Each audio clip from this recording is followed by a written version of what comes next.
दिसायला अगदी साबुदाण्याच्या खिचडीसारखी दिसणारी ही ज्वारीची खिचडी आज आपण करणार आहोत। तर त्यासाठी मी घेतली आहे 1 वाटी ज्वारी, चांगली रात्रभर अशी भिजत घालून जास्तीचं पाणी टाकून चांगली अशा 11 शिट्यावर मी चांगली अशी शिजून घेतली आहे, मऊसूद अशी। आता आपण पॅनमध्ये थोडं तेल आणि तूप गरम करून घेऊया आणि यामध्येच आपण जिरं, मिरची आणि थोडासा कढीपत्ता असा तडतडून घेणार आहोत।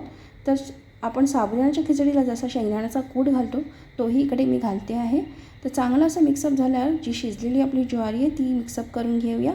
चांगली अशी मिक्सअप झाल्यावर इथे मी थोडीशी ही ज्वारीची खिचडी आहे ती तिखट बनवते, तर मी इथे थोडंसं हळद आणि मिरची पावडर वापरते, तर अगदी ऑप्शनल आहे। मीठ घालून चांगलं एकजीव करून घेऊया आपण ही। आणि थोडंसं मी इथे गोडसाठी साखर टाकते आणि थोडंसं लिंबू ही पिळते आहे यावर, त्यामुळे छान अशी आपल्या आंबट गोड अशी चव लागते ही ज्वारीची खिचडी। तर लगेच बनणारी ही अशी पौष्टिक अशी ज्वारीची खिचडी।